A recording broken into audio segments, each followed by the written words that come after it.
तो जय जगन्नाथ समस्त को मुझे पुणी थे वेलकम करुँच क्लास को जमे ये क्लास रे इंडियन हिस्ट्री टॉप सिलेक्टेड आउ मोस्ट इंपोर्टेंट एमसीक्यू सब करवा जो सब एमसीक्यू आपंकर समस्त एग्जाम बहुत गुरुत्वपूर्ण रही तो निहती भाई आप कौन कॉम्पिटिटिव एग्जामिनेशन प्रिपेरेसन कर क्लास टी आपण बहुत हेल्पफुल रहा तो चलतु स्टार्ट करवा क्वेश्चन नंबर 1 रु तो प्रथम क्वेश्चन आपणकर निम्नलिखित मध्य क्यों वेद जादू विद्या एवं गुणीगारेड़ी सहित जड़ित अच्छी आमर जो चारोटी वेद अच्छी ऋग्वेद सामवेद यजुर्वेद और अथर्वेद से क्यों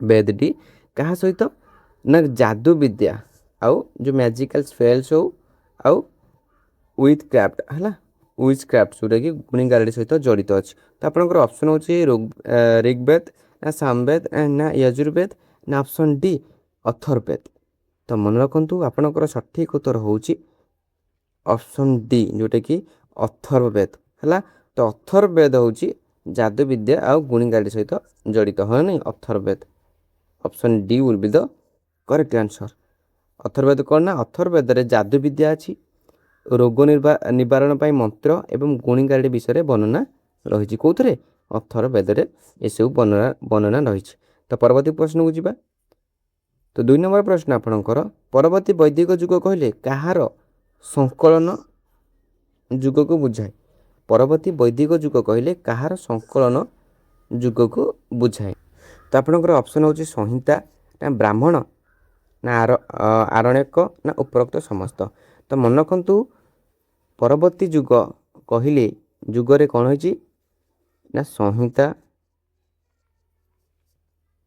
ब्राह्मण है ब्राह्मण आरण्यक यही एवं उपनिषद आदि ग्रंथ गुड़िक संकलन होता समस्त ये option D will be the correct answer उपरोक्त समस्त हो सठिक उत्तर परवर्ती प्रश्न को जीवा 3 नंबर प्रश्न आपणकर निम्नलिखित मध्य क्यों प्रसिद्ध गायत्री मंत्र रही गायत्री मंत्र आम जो फेमस गायत्री मंत्र से कौटी रही तो आपंकर ऑप्शन हूँ ऋग्वेद सामवेद ना उपनिषद ना यजुर्वेद तो ये क्यों गायत्री मंत्र उल्लेख अच्छी गायत्री मंत्र अच्छी तो 3 नंबर आपणकर option A will be the correct answer Rigveda राम कौन गायत्री मंत्र अच्छी प्रसिद्ध गायत्री मंत्र मन रखु ऋग्वेदर तृतीय मंडल कौ मंडल ना तृतीय मंडल है तृतीय मंडल मन रख तृतीय मंडल रही जहाँ सूर्य देवता बा सावित्री को समर्पित जब पचार जो कहाँपी यहाँ ना सूर्य देवता हो पारतु सावित्री आमर सावित्री यहाँ उल्लेख अच्छी यहाँ रही समर्पित यहाँ है क्या सावित्री तो यहाँ कौन ऋग्वेदर तृतीय मंडल जब मंडल पचार तो आपंकर हो तृतीय मंडल उल्लेख अच्छी तो परवर्ती प्रश्न को जीवा 4 नंबर प्रश्न भारतीय संगीतर उत्पत्ति निम्नलिखित मध्य क्यों वेदरू जना पड़ी थाए भारतीय आमर जो संगीत सब अच्छी संगीतर उत्पत्ति निम्नलिखित क्यों वेदरू जना पड़ी बोली प्रश्न तो आप ऑप्शन अच्छे ऋग्वेदरू ना सामवेदरू ना यजुर्वेदरू ना अथर्ववेदरू तो 4 नंबर सठिक उत्तर होची आपनकर सामवेद कौन ना option B will be the correct answer Samaveda को भारतीय संगीत है भारतीय संगीत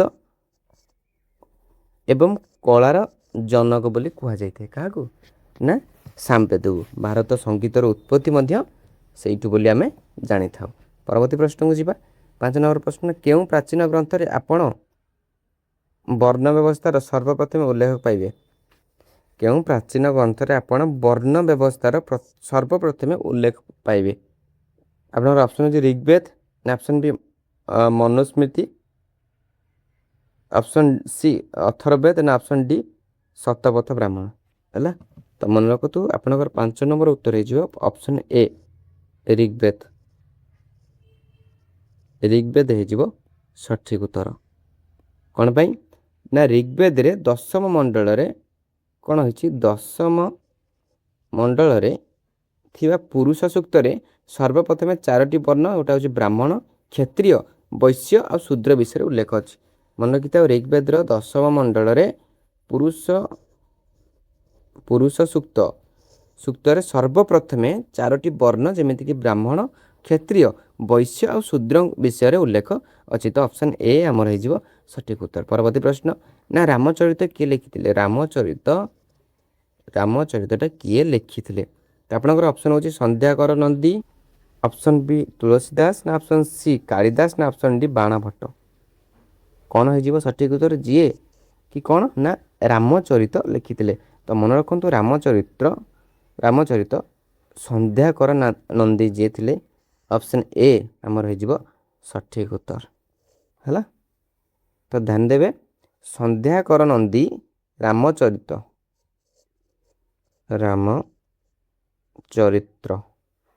ହେଲା। କିଏ ଇଏ? ନା ସନ୍ଧ୍ୟାକର ନନ୍ଦୀ ଲେଖିଥିଲେ।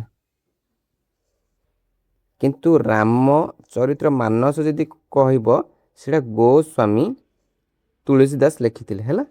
ରାମଚରିତ ମାନସ ହେଲେ ତୁଳସୀ ଦାସ, ଯିଏ ଗୋସ୍ୱାମୀ ତୁଳସୀ ଦାସ ହେବ। କିନ୍ତୁ ରାମଚରିତ୍ର ଖାଲି କହିଲେ ଏଇଟା ହେଇଯିବ ଆମର ସନ୍ଧ୍ୟାକର ନନ୍ଦୀ। ପରବର୍ତ୍ତୀ ପ୍ରଶ୍ନକୁ ଯିବା। 7 ନମ୍ବର ପ୍ରଶ୍ନ, ସତ୍ୟମେବ ଜୟତେ କେଉଁ ପୁସ୍ତକରୁ ନିଆଯାଇଛି? ସତ୍ୟମେବ ଜୟତେ କେଉଁ ପୁସ୍ତକରୁ ନିଆଯାଇଛି? ତ ଆପଣଙ୍କର ଅପସନ୍ ହେଉଛି ଋଗ୍ବେଦ, ନା ମତ୍ସ୍ୟ ପୁରାଣ, ନା ମୁଣ୍ଡକ ଉପନିଷଦ, ନା ମହାଭାରତ। କ'ଣ ନା ମହାଭାରତ। ତ ଆପଣଙ୍କର ସଠିକ୍ ଉତ୍ତର ହେଉଛି ଅପସନ୍ ସି, ଯେଉଁଟାକି ମୁଣ୍ଡକ ଉପନିଷଦ। ମୁଣ୍ଡକ ଉପନିଷଦ ହେଇଯିବ ସଠିକ୍ ଉତ୍ତର ହେଲା। ତ ଆମର ଜାତୀୟ ମନେ ରଖ, ଆମର ଜାତୀୟ ଆଦର୍ଶ ବାକ୍ୟ ଯେଉଁଟାକି ସତ୍ୟମେବ ଜୟତେ ମୁଣ୍ଡକ ଉପନିଷଦରୁ ଆସିଅଛି। ମୁଣ୍ଡକ ଉପନିଷଦରୁ ଆସିଅଛି। ତ option C will be the correct answer. ପରବର୍ତ୍ତୀ ପ୍ରଶ୍ନକୁ ଯିବା। ନା ଋଗ୍ବେଦରେ କେତୋଟି ସୂକ୍ତ ବା ଶ୍ଲୋକ କେତୋଟି ଅଛି? ସୂକ୍ତ ମାନେ କ'ଣ ନା ଶ୍ଲୋକ ହେଲା। ଶ୍ଲୋକ କେତୋଟି ଅଛି ଋଗ୍ବେଦରେ ବା ଋଗ୍ବେଦରେ? ଆପଣଙ୍କର ଅପସନ୍ ହେଉଛି 1018, 1028, 1038, 1048। ଏଥିମଧ୍ୟରୁ କେତୋଟି ଶ୍ଲୋକ ଯେଉଁଟାକି ଋଗ୍ବେଦରେ ଅଛି? ତ ଆପଣ ମନେ ରଖନ୍ତୁ 8 ନମ୍ବର ଅପସନ୍ ବି 1028 ହେଇଯିବ ସଠିକ୍ ଉତ୍ତର। 1028ଟି ଶ୍ଲୋକ କେଉଁଥିରେ ଅଛି? ଋଗ୍ବେଦରେ ଅଛି। ତ ମୋଟ ମନକ ଋଗ୍ବେଦରେ 10ଟି ମଣ୍ଡଳ ଯଦି ପଚାରିବେ ମଣ୍ଡଳ କେତୋଟି ଅଛି, ନା 10ଟି ମଣ୍ଡଳ, 1028ଟି ସୂକ୍ତ ବା ଶ୍ଲୋକ ଅଛି କେଉଁଥିରେ? ଋଗ୍ବେଦରେ। ପରବର୍ତ୍ତୀ ପ୍ରଶ୍ନକୁ ଯିବା।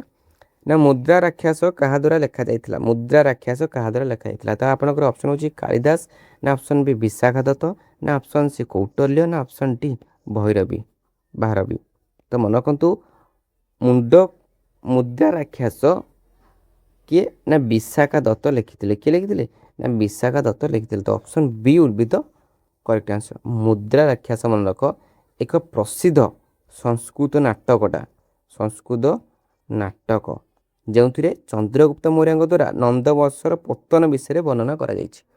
ଏଇ ଯେଉଁ ମୁଦ୍ରା ରାକ୍ଷାସ ବିଷୟରେ କେଉଁ ବିଷୟରେ ନାଟକ? ନା ସେଟା ସଂସ୍କୃତ ନାଟକ ଯେଉଁଥିରେ ଚନ୍ଦ୍ରଗୁପ୍ତଙ୍କ ମୌର୍ୟଙ୍କ ଦ୍ୱାରା ନନ୍ଦବଂଶ କେମିତି ଡେଷ୍ଟ୍ରୟ ହେଲା, କେମିତି ପତନ ଘଟିଛି, ସେ ବିଷୟରେ ଏଇଟା ବର୍ଣ୍ଣନା ଅଛି।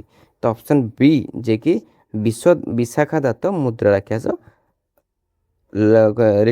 ଲେଖିଥିଲେ ହେଲା। ପରବର୍ତ୍ତୀ ପ୍ରଶ୍ନକୁ ଯିବା। ନା ସିନ୍ଧୁ ସଭ୍ୟତା କେଉଁ ଯୁଗର ଅନ୍ତର୍ଗତ ବୋଲି କୁହାଯାଇପାରିବ? ସିନ୍ଧୁ ସଭ୍ୟତା ବା ଇଣ୍ଡସ୍ ଭ୍ୟାଲି ସିଭିଲାଇଜେସନ୍ କେଉଁ ଯୁଗର ଅନ୍ତର୍ଗତ? ଆପଣଙ୍କର ଅପସନ୍ ହେଉଛି ପୁରାତନ ପ୍ରସ୍ତର ଯୁଗ ବା ପାଲିଓଲିଥିକ୍ ଏଜ୍, ନା ନିଓଲିଥିକ୍, ନା ବ୍ରୋଞ୍ଜ ଏଜ୍, ନା ଆଇରନ୍ ଏଜ୍। ଏଥିମଧ୍ୟରୁ କେଉଁ ଏଜ୍ ଯେଉଁଟାକି ସିନ୍ଧୁ ସଭ୍ୟତା ଅନ୍ତର୍ଭୁକ୍ତ?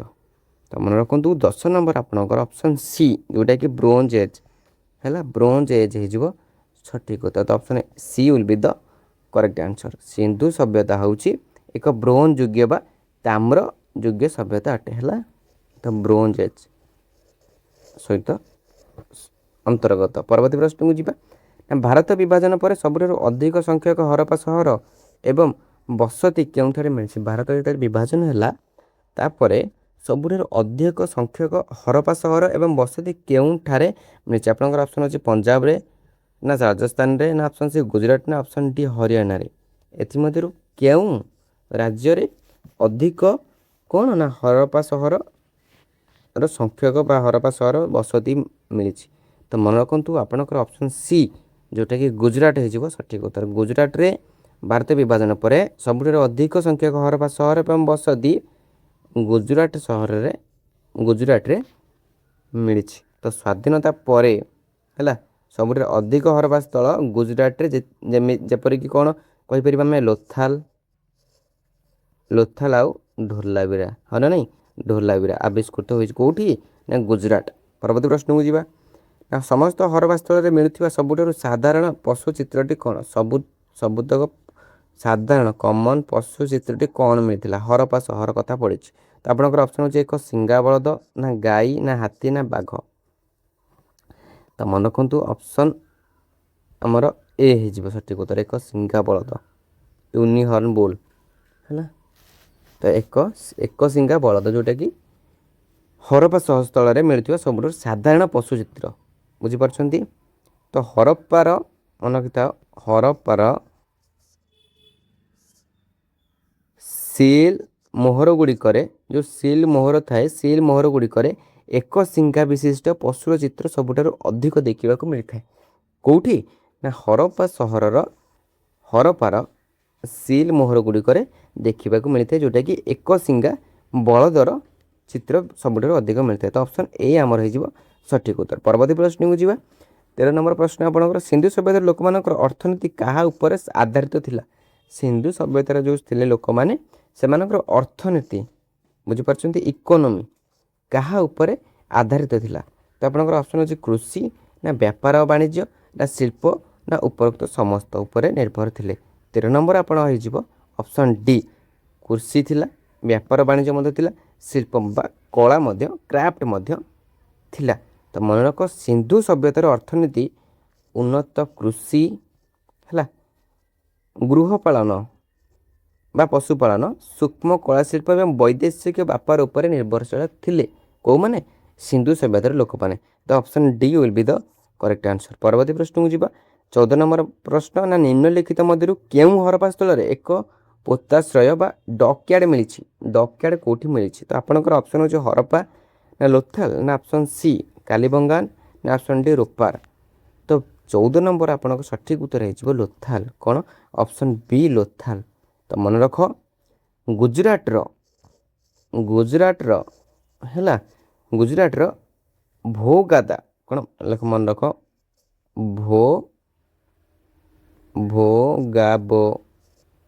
भोगाब नदी कूल अवस्थित लोथाल विश्वर सर्वप्राचीन कृत्रिम पोताशय बा डकयार्ड है कौटी मिले लोथाल रे जोटा कि गुजरात भोगाब नदी कूल अवस्थित बुझीपार।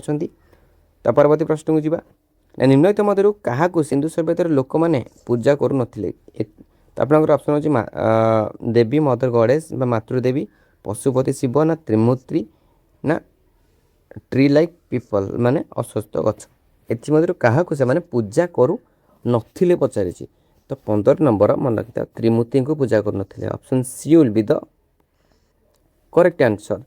से माने मातृदेवी को पूजा करथिले मन रखिता कौ माने सिंधु सभ्यता लोक मैंने मातृदेवी को पूजा करथिले पशुपति शिव को मध्य पूजा करथिले है एवं प्रकृति पीपल गछ को मध्य से माने पूजा करथिले किंतु त्रिमूर्तिर परिकल्पना परवर्ती काल होइतिला किंतु सिंधु सभ्यता समय एटा होई नथिला।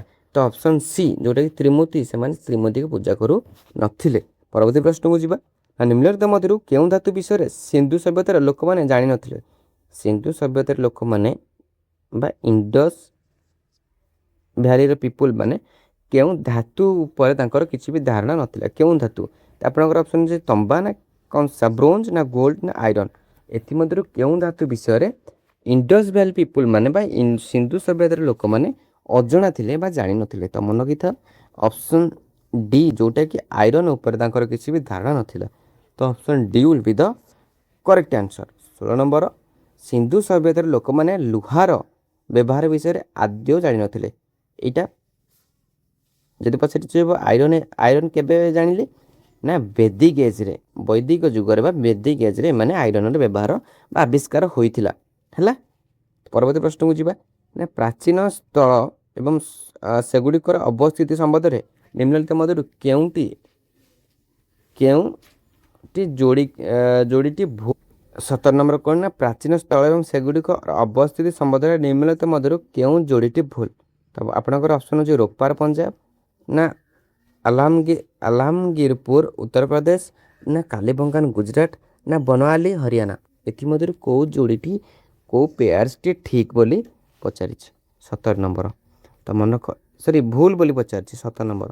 ତ ଅପସନ୍ ସି ଯେଉଁଟାକି କାଲିବଙ୍ଗାନ ଗୁଜରାଟ ଏଇଟା ଭୁଲ ହଁ ନାଇଁ। ଏହି ଯୋଡ଼ିଟି ଭୁଲ କାରଣ କାଲିବଙ୍ଗାନ ଗୁଜରାଟରେ ନୁହଁ, କେଉଁଠି ଅଛି? ରାଜସ୍ଥାନରେ ଅଛି, ରାଜସ୍ଥାନରେ ଅବସ୍ଥିତ। ଇଏ ସବୁ ଠିକ୍। ରୋପାର ପଞ୍ଜାବ, ଆଲାମଗୀରପୁର ହେଉଛି ଉତ୍ତରପ୍ରଦେଶ, ବନୱାଲି ହେଉଛି ହରିୟାଣାରେ। କିନ୍ତୁ ଯଦି କାଲିବଙ୍ଗାନ କଥା କହିବ ସେଇଟା ହେଉଛି ରାଜସ୍ଥାନରେ ଅବସ୍ଥିତ ନା କି ଗୁଜରାଟରେ। ଗୁଜରାଟ ହେଉଛି ଲୋଥାଲ ହେଲା।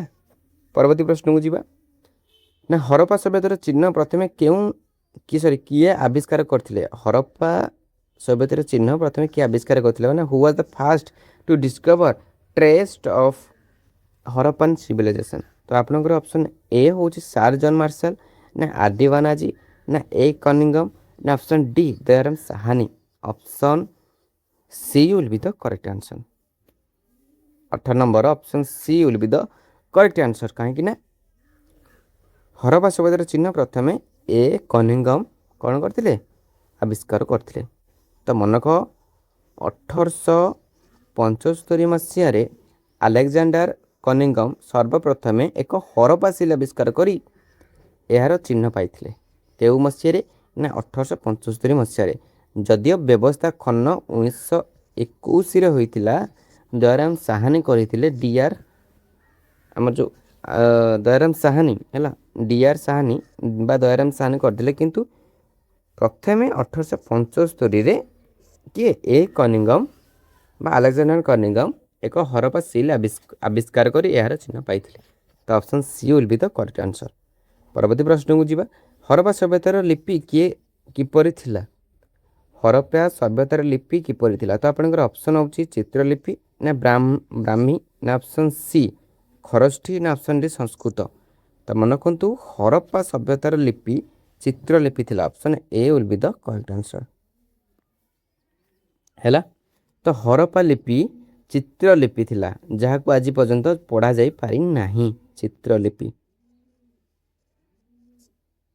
ପରବର୍ତ୍ତୀ ପ୍ରଶ୍ନକୁ ଯିବା। 20 ନମ୍ବର ପ୍ରଶ୍ନ ବୃହତ ସ୍ନାନାଗାର କେଉଁଠାରେ ଦେଖିବାକୁ ମିଳୁଛି? ବୃହତ ସ୍ନାନାଗାର ବା ଗ୍ରେଟ୍ ବାଥ୍ କେଉଁଠି ଦେଖିବାକୁ ମିଳେ? ତ ମନେ ରଖନ୍ତୁ 20 ପ୍ରଶ୍ନର ଅପସନ୍ ହେଉଛି ମହେଞ୍ଜୋଦାରୋ ନା ହରପ୍ପା ନା ଲୋଥାଲ ନା ଅପସନ୍ ଡି ଚାହୁଁଦାର। ତ ମନେ ରଖନ୍ତୁ ଅପସନ୍ ଏ ଯେଉଁଟାକି ମହେଞ୍ଜୋଦାରୋରେ ଗ୍ରେଟ୍ ବାଥ୍ ବା ବୃହତ ସ୍ନାନାଗାର ଦେଖିବାକୁ ମିଳେ। ତ option A will be the correct answer ହେଲା। 20 ନମ୍ବର କ'ଣ ନା ପ୍ରସିଦ୍ଧ ବୃହତ ସ୍ନାନାଗାର ମହେଞ୍ଜୋଦାରୋରେ ଦେଖିବାକୁ ମିଳିଥିଲା। କେଉଁଠି? ମହେଞ୍ଜୋଦାରୋରେ ଦେଖିବାକୁ ମିଳିଥିଲା। ତ ଇଏ ଥିଲା ଆଜିର କ୍ଲାସ୍ ଟପ୍ 20 କୋଶ୍ଚିନ୍। ଆଉ ତାପରେ ବି କୋଶ୍ଚିନ୍ ଅଛି, ମୁଁ କରିଛି 50 ପର୍ଯ୍ୟନ୍ତ କୋଶ୍ଚିନ୍ କରିଛି। କିନ୍ତୁ ଯେହେତୁ କ୍ଲାସ୍ଟି ଲଙ୍ଗ ହେଇଯିବ ଆପଣମାନଙ୍କୁ ବୋରିଂ ଲାଗିବ, ତ ପରବର୍ତ୍ତୀ କ୍ଲାସ୍ରେ ଆର ପାର୍ଟ 2 ମଧ୍ୟ ଆଣିବା। ତ C U at the next class. ସେ ପର୍ଯ୍ୟନ୍ତ ନିଜର ପ୍ରିପାରେସନ୍ କରନ୍ତୁ। ରହୁଛି, ନମସ୍କାର।